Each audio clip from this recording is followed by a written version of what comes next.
ይሄንን ዜና እኔ ካልነገርኳችሁ ማንም የሚነግራችሁ አይመስለኝም። በቅጽል ስማቸው በረከት ገበሬዋ፣ በሙሉ ስማቸው በረከት ወርቁ አደራ የተባሉት ግለሰብ ባለፈው ቅዳሜ በቁጥጥር ስር ውለው ምርመራ የተደረገባቸው።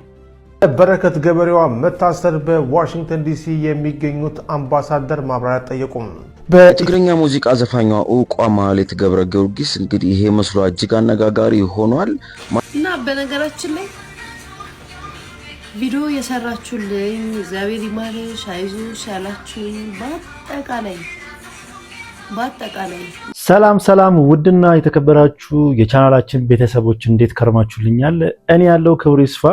ዛሬም እንደተለመደው ሶሻል ሚዲያ ላይ መነጋገሪያና አዳዲስ የሆኑ ቪዲዮችን ወደ እናንተ ወደ ውድ ቤተሰቦች ይዤላችሁ መጥቻለሁ። እንደተለመደው እነሱን አብረን እያየን ሐሳብ አስተያየታችንን እንሰጣለን። በዛሬ ቪዲዮ ከምንመለከታቸው ነገሮች ውስጥ አንደኛው ሊያሾን የተመለከተ ነው። ሊያሾ ሰሞኑን እንደታመመች ሁላችንም እናውቃለን እና ከዛ ጋር በተገናኘ ብዙ ሰዎች የይማርሽ ወይ ደግሞ መልካም ምኞታቸውን እሷ ቶሎ እንድትነሳ እንደገለጹላት እናውቃለን እና ያንን በተመለከተ ለብዙ ሰዎች መልእክቷን አድርሳለች እና አይመለከታችሁም እንኳን እሰየው አታሽቃብጡ እንደማለት አይነት ነገር መልእክት አስተላልፋለች። እሱን አብረን የምንመለከት ይሆናል እነማንን እንደሆነ።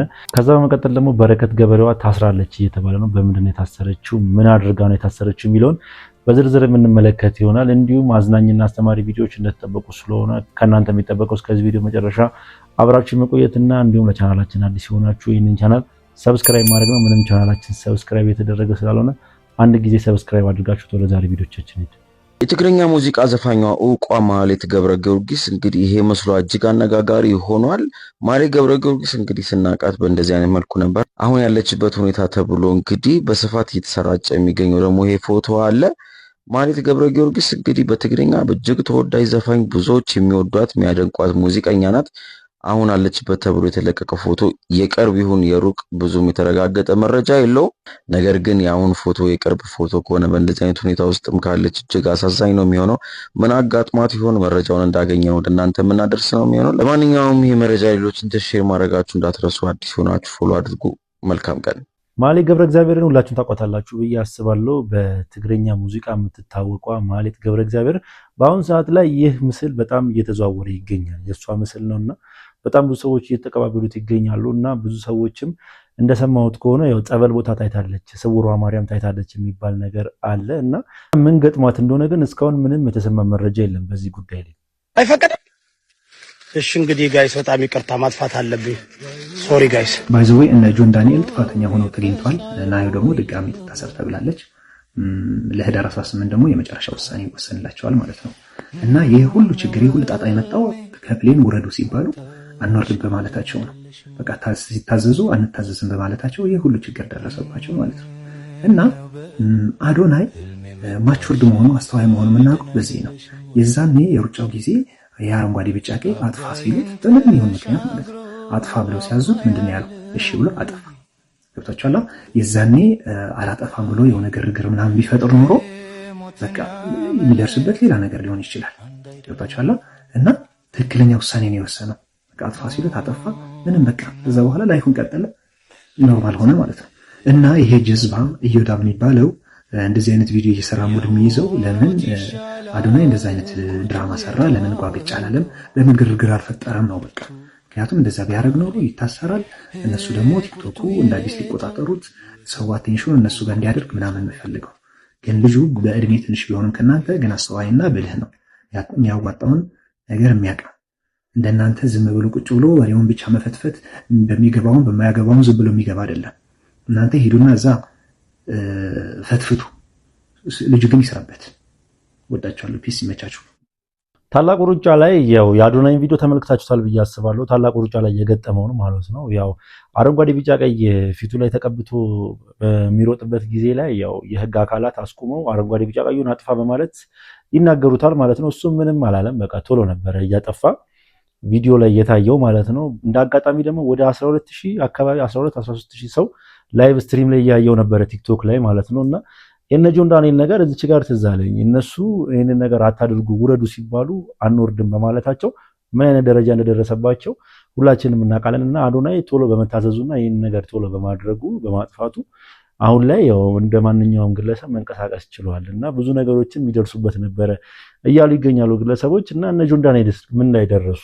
በቲክቶከሮቹ በነ ጆን ዳንኤል ላይ ፍርድ ቤት ውሳኔ ሰጠም። በእስር ቤት የወለደችው ይዲዲያ ነጻነት ጥፋተኛ ተባለች። እነ ጆን ዳንኤልስ? ዝርዝሩን በአጭሩ ላቀርብላችሁ። የኢትዮጵያ አየር መንገድ ወደ መቀሌ ሊያደርግ የነበረው በረራ በመሰረዙ ምክንያት በአውሮፕላን ውስጥ አምባጓሮ በመፍጠር ክስ የተመሰረተባቸው 6 ተከሳሾች ላይ ፍርድ ቤቱ ዛሬ ውሳኔ አስተላልፏል። በዚህ መሰረት በነ ዮሐንስ ዳንኤል የክስ መዝገብ ከተካተቱት መካከል 5ኛ ተከሳሽ ኤሌኒ ክንፈ በቀረበባት ክስ በበቂ ሁኔታ ራሷን በመከላከሏ ከክሱ ሙሉ በሙሉ በነፃ እንድትሰናበት ፍርድ ቤቱ ወስኗል። በሌላ በኩል 1ኛ ተከሳሽ ዮሐንስ ዳንኤል፣ አማኑኤል ሞጫም፣ ናትናኤል ወንደሰን፣ ኤልያስ ድሪባ እና ይዲዲያ ነጻነት አቃቢ ያቀረበባቸው የሰነድ የቪዲዮና የሰው ማስረጃዎች ማስተባበል ባለመቻላቸው ጥፋተኛ ተብሏል። በክስ ሂደቱ ላይ ነፍሰ ጡር የነበረችው 6ኛ ተከሳሽ ይዲዲያ ነጻነት ልጇን በማረሚያ ቤት መውለዷ ይታወቃል። ምንም እንኳን የጠቅላይ ፍርድ ቤት የዋስትና መብቷን አክብሮላት ከእስር ተለቃ ክሷን ስትከታተል የቆየች ቢሆንም ዛሬ በዋለው ችሎት ጥፋተኛ በመባሏት ተመልሷ ወደ ማረሚያ ቤት እንድትገባ ታዟል። የቤተሰብ ምንጮች ለዛሀበሻ እንደገለጹት ይዲዲያ ነጻነት ከ1ኛ ተከሳሽ ዮሐንስ ዳንኤል ጋር የፍቅር ግንኙነት የነበራት ሲሆን በማረሚያ ቤት የወለደችው የልጁ እናት ናት። በተጨማሪም 1ኛ ተከሳሽ ዮሐንስ ወይም ጆን ዳንኤል ከረብሻው ክስ በተጨማሪ በቀረበበት 3ኛ ክስ ማለትም የኮምፒውተር አዋጅን በመተላለፍ ከአየር መንገዱ ጋር በተያያዘም የስም ማጥፋት ወንጀል በመፈጸሙም ጥፋተኛ ተብሏል። ክሱ የተመሰረተው ነሐሴ 16 ቀን 2016 ዓ.ም በተከሰተ ክስተት መሆኑ ይታወቃል። ንብረትነቱ የኢትዮጵያ አየር መንገድ የሆነ አውሮፕላን ተሳፋሪዎችን አሳፍሮ ወደ መቀሌ ለመብረር የአየር ትራፊክ ፍቃድ መጠባበቅ ላይ እንዳለ በመጀመሪያ የአየር ሁኔታ መብረር እንደማይችል በመቀጠልም ከምሽቱ 4 ሰዓት ላይ የመቀሌ አየር ማረፊያ በመዘጋቱ በረራው ሙሉ በሙሉ መሰረዙን ለተሳፋሪዎች ተገልጾላቸው ነበር። ተከሳሾቹ ይህን የአየር መንገዱን ውሳኔ ባለመቀበል በአውሮፕላን ውስጥ አምባጓሮ በመፍጠር ረብሻ አስነስተዋል በሚል አቃቤ ክስ መስቶባቸው ጉዳያቸው በፍርድ ቤት ተቆይቷል። ፍርድ ቤቱ ጥፋተኛ በተባሉት 5 ተከሳሾች ላይ አቃቤ የቅጣት አስተያየቱን፣ የተከሳሽ ጠበቆች ደግሞ የቅጣት ማቅለያቸውን እንዲያቀርቡ ለህዳር 18 ቀን 2018 ቀጠሮ መስጠቱን የፍርድ ቤት ዘጋቢዎቻችን ገልጸዋል። እንግዲህ የሁላ ነገር የደረሰባቸው አንወርድም በማለታቸው ነው። ያው አለማወቅ ከተጠያቂነት እንደማያስድ ሁላችንም እናውቃለን ብዬ አስባለሁ። እና አዶናይ በዚህ ሰዓት ላይ ምንድን ነው ያደረገው? ለምንድን ነው ማታጠፋው? አጥፋ ሲሉት የተከለከለ ነገር ነው አላቸው። አዎ ሲሉት ቶሎ አጠፋ። ሌላ ምንም የገባበት ሰጣ ገባ ውስጥ ራሱ የለም። እንደውም ብዙ ሰዎች ላይቡን አጥፋው እያሉት ለህዝቡ አታሰራጨው ነገር እያሉ ላይቭን ቶሎ ነው ያቋረጠው ማለት ነው። 12000 13000 ግለሰብ እየተመለከተው እና እነ ጆን ዳንኤል የዚህን ተቃራኒ ነበር ያደረጉት በሰዓቱ ማለት ነው። አንወርድም በማለት ያው ከደህንነቶች ጋርም አላስፈላጊ ሰጣ ገባ ውስጥ ገቡ። በቃ ለነዚህ ነገር ተዳረጉ። አንዳንዴ ፈሪ ለእናቱ ያው የምንባለውን ነገር ቶሎ ብለን እሺ ብለን ከዛ ቦታ ብንሸሽ ነው የሚሻለው። እና እነ ጆን ዳንኤል ያኔን ነገር ቢያደርጉ እስከዛሬ ባልተጉላሉ ነበር። ይህንን ዜና እኔ ካልነገርኳችሁ ማንም የሚነግራችሁ አይመስለኝም። በቅጽል ስማቸው በረከት ገበሬዋ፣ በሙሉ ስማቸው በረከት ወርቁ አደራ የተባሉት ግለሰብ ባለፈው ቅዳሜ በቁጥጥር ስር ውለው ምርመራ የተደረገባቸው ሰማችሁ። እንግዲህ እኚህ ግለሰብ በተለያዩ ጊዜ ስለሳቸው ባወጣሁት መረጃዎች ላይ እንትን ስል ነበር፣ ስሟገታት ነበረ። ትክክል አይደለም፣ የሌብነት ተግባር ውስጥ ነች ያለችው ብዬ በቀለም ትምህርት ቤት ጋር ያላት ሪሌሽንሽፕ አስመልክቼ በማንጋርድ ቴክኖሎጂ በአዲስ አበባ ተለጣፊ ሱቆች የተለያዩ ኦሮሚያ ኢንቨስትመንት ኮሚሽን ጋር አካባቢ ያላትን የማጭበርበርና ነገሮችን እንትበት ግን ማጭበርበር የሚባለው በህግ አግባብ ነው መታየት ያለበት። እንደዚህ እያደረገች እንደነበረች ብቻ የሰማዋገታት ነበረ። ዛሬ ያ ሙግቴ ፍሬ አፍርቶ የሚመለከተው አካልም ሰምቶን ለምርመራ ትፈልጋለች ተብላ ተይዛለች ነው የምላችሁ ወገኖቼ። በዚህ አጋጣሚ ማስተላለፍ ለእናንተ በተለይ ለተበላችሁ ሰዎች በእሷን ጨምሮ በተለያዩ ሰዎች የተበላችሁ ሰዎች መፍራት መፍትሄ አይሆንም። በፍጹም ተበልታችሁ የምትፈሩ ከሆነ ሌላ ሌባ እየፈጠራችሁ ነው እንጂ ያላችሁት ሌቦችን በመቀነስ ሂደት ውስጥ ምንም ድርሻ አትወጡም። ስለዚህ መፍራት መፍትሄ ሊሆን አይችልም። እነዚህ ሰዎች የሚጠቀሙት ሳይኮሎጂ ግልጽና ተመሳሳይ ነው። ከተለያዩ የአገሪቱ ባለስልጣናት ጋር ፎቶ መነሳት ነው፣ ከዛን ማስወራት ነው። አብሮ እንደሚሰሩ አይሰሩም። ምንም የሚሰራ ሰው ባለስልጣን የለም እያልኳቸው አይደለም። ሁሉም አይደሉም፣ የሚሰሩ ሊኖሩ ይችላሉ። ትልልቆቹ ግን ከነሱ ጋር ጭራሽ አይገናኙም ነው የምላችሁ። ጭራሽ እነሱ እንደ ማስፈራሪያ የሚጠቀሙበት ነው። መጀመሪያ ሊያሰምጧችሁ ሲፈልጉ ከነዚህ ሰዎች ጋር አብረን ነው የምንሰራው አይነት ወሬ ያወሩላችኋል። ስለዚህ ታምኗችኋላችሁ። ከነዚህ ሰዎች ጋር አብረው እየሰሩ አያጭበረብረንም የሚል ስሜት ይኖራችኋል። የተአማኒነት እንትን ያመጣሉ። ካጭበረበሯችሁ በኋላ ደግሞ እንዳትጠይቁ ፍርሃት እንዲኖራችሁ እነዚህ ሰዎች አብረው ነው የሚሰሩትና ውልፍላለው ብትል ያጠናግሩሃል አይነት ሴንስ እንዲኖርህ ያደርጋሉ እንጂ ሌባ ይሄን ያህል ጉልበት ኖሮን አያውቅም። አደራ የምላችሁ ነገር ግን ፍራቻ በምንም አይነት መልኩ መፍትሄ ሊሆን አይችልም። በዛ ላይ ተበልታችሁ መፍትሄ ሊሆን አይችልምና እንቀጥላለን፣ መቀጠል አለብን። ትንሽዬ ድርሻ ልናበረከት ይገባል። ሀገራችንን ከሌቦች በማጽዳት ሂደት ውስጥ ትንሽዬ ድርሻ ለሁላችንም የጋራ ጥቅም ስንል እነዚህ ሰዎች አንድ ቀን ገነው ይወጡለት፣ ከዚህ በላይ ገነው ይወጡለት፣ ፖለቲካውን ይዙታል፣ መንግስትን ይይዙታል፣ አገር አልባ ያደርጉናል። የራሳችንን ድርሻ እንወጣለን፣ እንታገላለን፣ ይቀጥላል። በረከት ገበሬዋን ሁላችንም የምናውቃት ያው በኢትዮጵያ ላይ እያስፋፋችው ያለውን የግብርና ስትራቴጂ እና ያው ግብርና በዘመናዊ መልኩ ብዙ ነገሮች እንዲሰሩ እያደረገች ያለች ወጣት ነበረች እና ብዙ ሰዎች የእሷ ነገር አልተዋጠላቸውም ነበረ። ከነዛ ሰዎች መካከል አንደኛው ይህ ግለሰብ ነው። ያው የግለሰብ ብዙ ጊዜ የሚተነትነው ወይ ደግሞ የሚሰራው የምን አይነት ነገር ላይ ነው? አጭበርባሪዎች ያው ለህዝቡ እንዲጋለጡ እና ህዝቡ እንዲነቃ ብዙ ጊዜ ያስጠነቅቃል። ያው ከዚህ በፊት የነ መንሱር ጀማልን የነ ፊንቴክ ኢንቨስትመንትን እንዳጋለጠው ማለት ነው። እና በረከት ገበሬዋ ከማንኛውም የመረጃ ምንጭ ቀድሞ እንደታሰረች ያወቀው ይህ ግለሰብ ነበር። በረከት ገበሬዋ መታሰር በዋሽንግተን ዲሲ የሚገኙት አምባሳደር ማብራሪያ ጠየቁም። በኢትዮጵያ በቁጥጥር ስር ስለዋሉት ታዋቂ የማህበረሰብ አባል ወይዘሮ በረከት ገበሬዋ ሁኔታ በዋሽንግተን ዲሲ የሚገኘው የኢትዮጵያ ኤምባሲ ይፋዊ መግለጫ እንዲሰጥ መጠየቁን አስታወቀ። ትብብሩ ለኢትዮጵያ አምባሳደር ብናልፍ አንዱዓለም በላከው ይፋዊ ደብዳቤ በኢትዮጵያም ሆነ በዲያስፖራ የሚገኙ በርካታ ግለሰቦችና ድርጅቶች በወይዘሮ በረከት ደህንነትና ሕጋዊ ሁኔታ ላይ ጥልቅ ስጋት እንዳደረባቸው ገልጸዋል። ደብዳቤው ወይዘሮ በረከት ገበሬዋ በኢትዮጵያ ውስጥ በጣም የተከበሩና ተደማጭነት ያላቸው የማህበረሰብ አባል መሆናቸውን ያብራራል።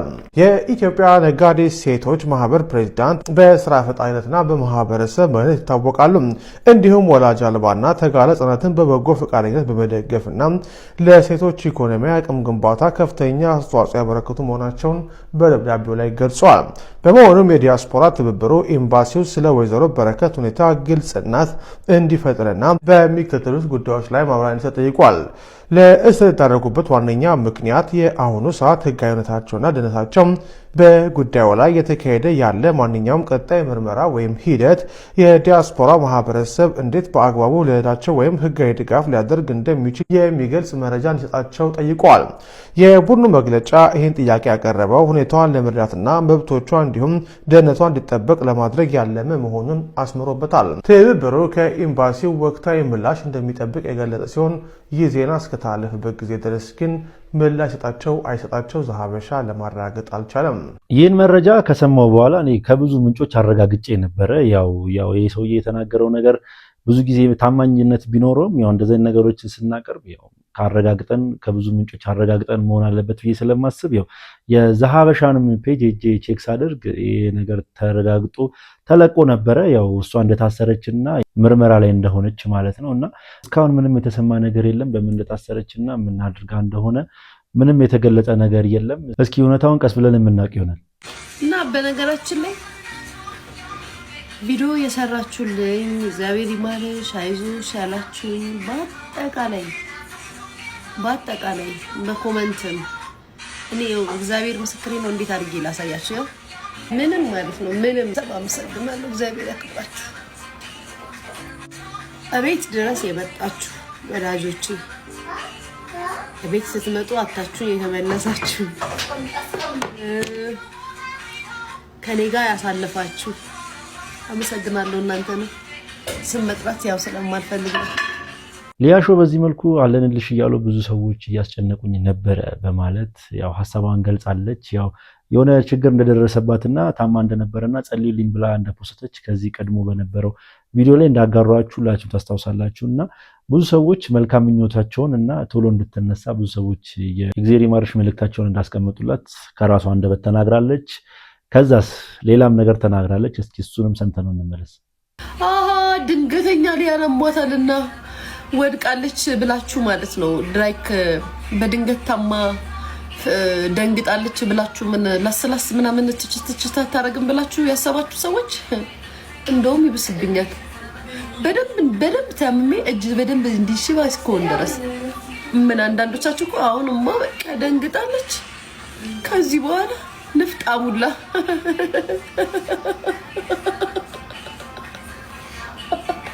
ያው ዮኒ ማኛን ይመስለኛል ይሄ ነገር የሚመለከተው። ዮኒ ማኛ ከዚህ ቀድሞ በነበረው ቪዲዮ ላይ እንዳቀረብኩላችሁ ለሊያሾ ያው የፈለገ ነገር ቢኖረንም እኔና እሷ ግን እንደዚህ እንድትሆን እኔ አልመኝላትም እና ቶሎ ተሽሎሽ እንደማይ ተስፋ አደርጋለሁና ሌሎችም ጸልዩላት በማለት ተናግሮ ነበርና በዚህ መልኩ አዋርደዋለች ማለት ይቻላል።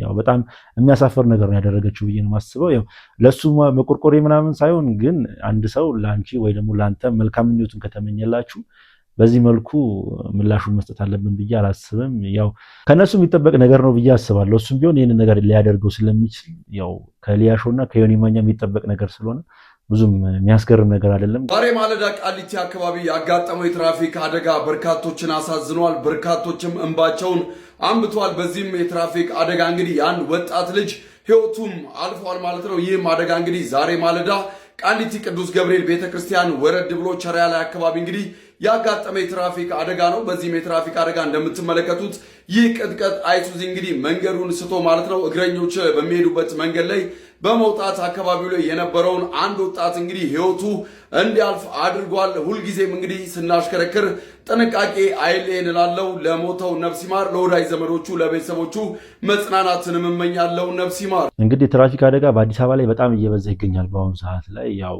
ደግሞ ብዙ ጊዜ የሚፈጠሩት የትራፊክ አደጋዎች ከሹፌሮች እንዝላልነት ነው። በተለይ ደግሞ የከባድ መኪና ሹፌሮች በጣም ያው እንዝላልነት የሞላው የአነዳድ ስታይል ስለሚከተሉ ያው የብዙዎችን ህይወት ለአደጋ እየዳረጉ ይገኛሉ።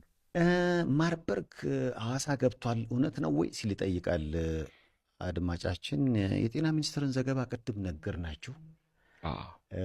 በዛ ዘገባ ውስጥ በሐዋሳ ከተማ የማርበርግ ቫይረስ የተያዘ ሰው መገኘቱን ጤና ሚኒስትር መናገሩን ተዘግቧልና ከዛ አንጻር ጉዳዩ አሁን ነው ሊባል የሚችለው በግለሰቡ በጂንካ ከሚገኘው የመጀመሪያው የማርበርግ ቫይረስ ተጠቂ ጋር ንክኪ ነበረው እና ወደ አካባቢው ተጉዞ ወደ ሐዋሳ የተመለሰም ሰው ነው ተብሏልና ጤና ሚኒስቴር እንዳለው ከሆነ በትክክልም ሐዋሳ ገብቷል። ያ ማለት ደግሞ ጥንቃቄያችንን በደንብ ማድረግ ግድ ይላል። ንክኪን ነው አይደለም አይፈልገው፣ ንክኪን አይፈልግም። በማርበርግ ቫይረስ ህይወቱ ያለፈ ሰው ሲገነዝም ራሱ ጥንቃቄ ይፈልጋል። ምክንያቱም ያለ ጓንት ከሆነ ጉዳዩ የተከናወነው ወደ ገናዡ ወይም ደግሞ አስክሬኑ ወደ ነካውም ሰው ቫይረሱ የመተላለፍ እድል አለው። እንግዲህ የሕክምና ሰዎች እንደሚናገሩት በጣም ጥንቃቄ ይፈልጋል። በጣም ጥንቃቄ ይፈልጋል። ቫይረሱ እንግዲህ በሁሉም ከተማ ላይ እየተሰራጨ ይገኛል በአሁኑ ሰዓት ላይ። እኛም ሌላ ነገር ላይ አጀንዳችንን አድርገን ያው ለቫይረሱ ትኩረት እየሰጠነው አይደለም እና በጣም ጥንቃቄ ይፈልጋል። ይሄ ነገር ያው በጣም መጠንቀቅ አለብን ብዬ አስባለሁ። ፎቶ ላይ እንደምታዩት ነው። ከወደ ቡልቡል 40/60 ኮንዶሚኒየም ትላንት አስደንጋጭ ሜሴጅ አንድ እህቴ ላከችልኝ። ነገ ምልክልህ አንድ ቪዲዮና ፎቶ ሊኖር ይችላል፣ ራስክን አዘጋጅ፣ አንተ በምትሰራው ትሬንድ ነህ አለች። ምን እንደሆነ ሳብሰላሰል አደርኩ። ሲነጋ መታገስ አልቻልኩም። ጠዋት ባስቀመጠችልኝ ኮሚኒኬት አረኳትና ምንድነው ላኪልኝ አልኳት። በቴሌግራም ስትልክልኝ በጣም ይዘገንናል። እድሜያቸው 6 እና 7 የሚሆኑ ህጻናት 2 ወንድ ልጆች በተመሳሳይ ጾታ አዲክትድ ሆነው የሆነ ነገር እያደረጉ ነው። በጣም ይሰቀጥጣል። ለወለደ ሰው ሞት ይሻላል። እግዚአብሔር አምላክ በሚያውቅ እኔ ምንም ማድረግ ስላልቻልኩ ፎቶውን ወደ እናንተ ቆርጬ ልኬያለሁ። ቪዲዮውን መልቀቅ አልችልም። ወላጆች ልጆቻችሁ የት ውለው እንደሚያሩ የት እንደሚያመሹ ቀን የሚያዩት ታብሌት፣ ስልክ ምን እንደሆነ እባካችሁ መርምሩ። ወጦ መግባት ሰርቶ መብላት ምናምን አይደለም ልጅ ማሳደግ።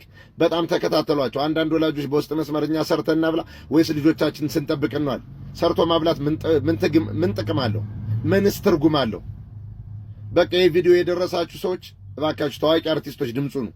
ወንድ ልጆች የወለዳችሁ ሴት አርቲስቶች፣ ሴት ልጅ ያለቻችሁ ወንድ አርቲስቶች፣ ታዋቂ ቲክቶከሮች የማይረባ አንቱ ፍንቱ ብሔርን ከብሔር እምነትን ከእምነት ሲያጋጭ የሚውል ብሮድካስት ከፍታችሁ እንደ ሐምሌ ዝናብ እኝኝ ስትሉ እምትሉ ምንም ለህዝቡ እዚህ ግባ የሚባል ጥቅም የማሰጡ ብሮድካስቶች አድምታችሁ ስሩ። ምናልባት የዚህ ነገር ተባባሪ ካልሆናችሁ በስተቀር ይህን ነገር አይታችሁ ማለፍ አትችሉም። በጣም ከባድ ነው። ወልደን እናሳድጋለን፣ አሳድገን ለቁም ነገር እናበቃለን ካላችሁ ይህን ነገር ተባበሩና ሳይቃጠል በቅጠል። እኔ ያቅሜን እየለፈለፍኩ ነው። የሰው ልጅ ነኝ፣ እደክማለሁ፣ ወይ አንድ ቀን እጠፋለሁ። ነገሩ በ2 በ3 በ4 ልጆች የሚደረግ ወይ በ2 በጋዜጠኛ በ2 ቲክቶከር የሚራግብ ነገር መሆን የለበትም። ኮፒ ሊንክ ሸር አድርጉ፣ ቫይራል ይውጣ። ቪዲዮ መልቀቅ አይችልም፣ ይዘገንናል። እነዚህ ልጆች በሳማም ተገረፉ፣ በሶኬትም ቂጣቸውን ተለበለቡ። ወላጅ ሊመልሳቸው ይችላል። 40-60 ቡልቡል ላይ ያላችሁ ሰዎች በጀርባ ልጆቻችሁን የምትለዩ ከሆነ በፀጉራቸው ቅርጽ በጠራናቸው የምትለዩ ከሆነ ይህም ፎቶዩ ማንነታቸውን ወቁና ቆንጥጣችሁ ሚስጥር አስወጡ። የት እንደተለማመዱት ማን እንዳሳያቸው። ካደጉ በኋላ አንድ ዛፍ ካደገ በኋላ ጽድን ወይ ወይራን ቀጥ ማድረግ አይቻልም። ቤንድ ካረጋ ያደረገ ነው፣ ቆርጦ መጣል ነው። ሁሉም ነገር በችግኝነቱ ነው። ወደ ጎንም ወደ ላይ ማደግ እንዲችል የምታደርገው ባለቤቱ ነህ። ሳይቃጠል በእንቁላሉ በቀጣሽኝ ይሆናል። ወንድማችሁ ገብረየስ ነኝ። ኮፒ ሊንክ ሸር አድርጉ። ይህም ፔጅ ለማሳደግ በብሮድካስት ለማየት ትግሉን ለማጧጣፍ የምትፈልጉ ሰዎች ቪዲዮዎች ቫይራል እንዲወጡ አድርጉ። ከእናንተ የሚቀር ነገር የለም። እኔ ራሴን አደጋ ውስጥ ከትቼ ትውልድን ቀጥ ብሎ እንዲወጣ እናንተ የፈራችሁትን በጆሮ የምትንሾካሾኩትን በሚዲያ እየወጣው እያወራሁላችሁ ነው። አድቨርት ያላችሁ ሰዎች አምጡ፣ ይሰራ፣ ወደ ብሮድካስት ከፍን ብል። እኔ 2-3 ዓመት በዚህ መከራን የተቀበልኩበት ፔጅ አንድ ቀንም ጥቅም አግኝቼ አላውቅም። ወንድማችሁ ገብረየስ ነኝ። እመለሳለሁ፣ እመላለሳለሁ። ኮፒ ሊንክ ሸር ይህ ነገር እንደ ቀልድ ሀገራችን ላይ እየተሰራጨ ይገኛል። እኛም ችላ ብለነዋል፣ በጣም ችላ ብለነዋል። ያው በጣም መርዝ የሆነ ነገር እንደሆነ እየተረዳ ነው አይመስለኝም። ወላጆች ልጆቻችንን በተቻለ መልኩ መጠበቅ አለብን ብዬ አስባለሁ። ያው ከስልክና በጣም ከብዙ ነገሮች ማራቅ አለብን ብዬ አስባለሁ። ለምን ቢባል ያው ዩቲዩብ ላይና አንዳንድ ነገሮች ላይ የሚተላለፉ ያው እኛ ላናቃቸው እንችላለን። ያው ብዙ አይነት የልጆች ጣቢያዎች እንዳሉ ሁላችሁም ታውቃላችሁ ብዬ አስባለሁና ብዙዎቹ ዓላማቸው ምንድነው? ልጆቻችን ገና ካሁኑ በዛ በለጋ እድሜያቸው የግብረ ሰዶማዊዎችን ባንዲራ ያው ምልክትና መለያቸውን እንዲለምዱትና ያው ሲያድጉም እሱ ነገር አብሯቸው እንዲያድግ እያደረጉ ይገኛሉና በተቻለ መጠን ልጆቻችንን እንጠብቅ። እንደዚህ አይነት ነገሮችን ማውገዝ አለብን ብዬ አስባለሁ። ለማንኛውም ምርጦች የዛሬ ቪዲዮቻችን እነኚህን ይመሳሰሉ ነበረ። ቪዲዮቻችን እንደተመቻችሁ ጥርጥር የለኝም። ቪዲዮ ከተመቻችሁ ደግሞ ላይክ፣ ሼር፣ ሰብስክራይብ ማድረግ እንዳይረሳ። በተለይ ሰብስክራይብ በማድረግ የቻናላችን ቤተሰብ መሆን እንዳይረሳ። ሐሳብ አስተያየት ካላችሁ ኮሜንት ሴክሽን ላይ አስቀምጡልኝ። በቀጣይ ቪዲዮ እስክንገናኝ ድረስ ሰላም ቆዩልኝ።